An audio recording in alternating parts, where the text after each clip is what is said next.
बारंबार आपण को स्पष्टवादी कहली धर्मशालार समस्त जनसाधारण मु सदा सर्वदा छिड़ा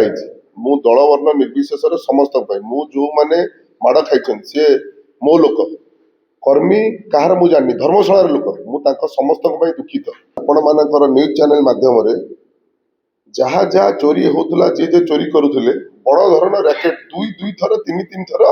धरा होती समस्ते जेल जाइछन्ति एवं पुलिस प्रशासन ठीक भाव में काम करुच्ची आपण को मु बारंबार आपण न्यूज चैनल माध्यम कहूँ आउ कहार कौन आईन विपर्य होनी कौटी गंडगोल तो होनी आउ कौन लोकर होनी अन्य नेता आउरी विरोधी दल चिंता होनी मु तो से प्रश्न आपण मानू मीडिया माध्यम पचारुची से कहीं थर गंडगोल हो कहीं सी चिन्हट कर किए कौ छुआ जो राजनीति परिप्रेक्षी आम समस्त आसी था बसी था ये किए क्या छुआ बोली चिन्हट करना था ये व्यक्ति विशेष किए क्या नुहति आम राजनीति कर नेतृत्व नौ इलेक्टेड बॉडी होती लोक सहित मिसी कम कर मानकर न्यूज चैनल माध्यम बारंबार देखुए आम धर्मशाला 24 घंटा गोटे निष्पेषित दलित अवहेलित कार्य से जेकोसी माध्यम देखुए कार्यरत सबल अच्छु धर्मशाला केमी डेभलपमेंट कार्य अच्छु तो मुझे कथा आपण मान न्यूज चैनल मध्य बारंबार पुनर्बार पचारुची तो गंडगोल कौन पर थाना एफआईआर कहीं हो गंडगोलटा कर सागे सागे विधायक मारिदे विधायक करदे प्रमाण अच्छी आसतु ना मुझे कही प्रमाण जदि अच्छी आसतु जदि मु कौन जिनस गंडगोल रचित करी गंडगोल कर मोर किसी प्रमाण अच्छे आसतु मत जहाँ कभी आईन दंडित मुझे जहाँ जहाँ कहूँ स्पष्ट आप न्यूज चैनल से बजे विगत 15-17 वर्षर इतिहास रे आपण माने एठी समस्ते न्यूज चैनल माध्यम कार्य कर जो जगह बसी जगह मोर निज घर यहाँ आमर ऑफिस ये कार्यालय जिते विगत दिन में आज्ञा आम जो सोशल मीडिया कम करूँ से करूँ मत मो सहित कम कर सहकर्मी जो लोक कम करूँ लोकाभिमुख कम करूँ अंशुमान मेमोरियल ट्रस्ट माध्यम कोविड बेलू एपर्यंत बारंबार टर्चर हो घरे पशि काच भांगिक आज्ञा बाड़े मो ना 17 केस अच्छी एवं भी जान देखिए मोर अन्य 300 कर्मकर्ता को आज्ञा बिना दोष जानी ना निरीह ड्राइवर निरीह लोक आज्ञा राति अधिया जेल उठे फपाड़ देते आज्ञा एफआईआर देचु एवं किसी कार्यकारी नहीं से दस्तावेज जब कहे सब आपको देदेवी मुझे जिन इतिहास आप पचार कहूँ से आईन कुआड़ पलि तेणु सारा धर्मशाला ओडिशा जानते विजु जनता दल कौ रूप से शासन करुला क्या इंगित आईन श्रृंखला चली केमी सी पुलिस माध्यम को पकेट पर चली जो स्वच्छ शासन चलुची निजर कर्तृत्व निज भितर डर रोचे पुलिस शुणे कारण से राजनीति चलता पुलिस से डर रोचे तेणु शुणा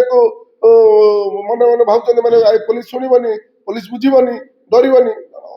जहाँ भर जहाँ एफआईआर आप देखु सब आक्यूज अरेस्ट होती किए भी जेल अच्छा बेल से एमती विवत्स एमती घटना एमती गंडगोल नक शांति श्रृंखला आसतु आम सहित मिसी धर्मशाला केमती उन्नति हम से आम सहित रुहतु आम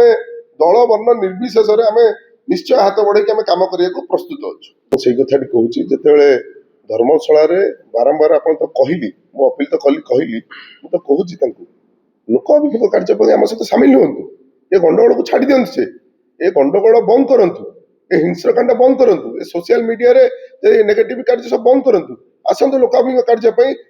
आपण मान मीडिया सामने बसतु गंडगोल करने तेणु आम गंडगोल केवल तो बारंबार कहूँ कौन सहित हो गंडगोल आगे सहित होनी कहीं सहित बारंबार गंडगोल हो आक्रोश मनोभाव अच्छी राग शासन कर हिसाब से शासन कर आम उपर से टर्चर होती हजार हजार साधारण जनता पर टर्चर होती आज सरकार बदल देते तेणु जो हिसाब से आक्रोश अच्छी से हिसाब से निजक निज भावुं से प्राक्टिस टाक से भूली पारना मुझे न्यूज चैनल माध्यम पुणी बारंबार अपील करी से आक्रोश मनोभाव प्राक्टिस को से बंद करूँ साधारण जनता सहित कम करने आसतु ग्रास रूट आसतु ग्राउंड को आसतु आम सहित आसतु आम निश्चय ब्लॉक तहसिल कलेक्टर ऑफिस सब खोला कम कर ब्लॉक कलेक्टर ऑफिस एवं एसपी ऑफिस थाना खोला नहीं जे आप गंडगोल करुवे आपण कथा सब बसिक आपण के वकिलाती से सब करुवे व्यक्तिगत कथा कह मोर मु आईन नुहे तेणु पूर्वतन विधायक कौटी फार्म हाउस अच्छी कौटी भोजी हो शुणिली मुझे सोशल मीडिया देखिली विगत दिन से लोक मर्डर भी होते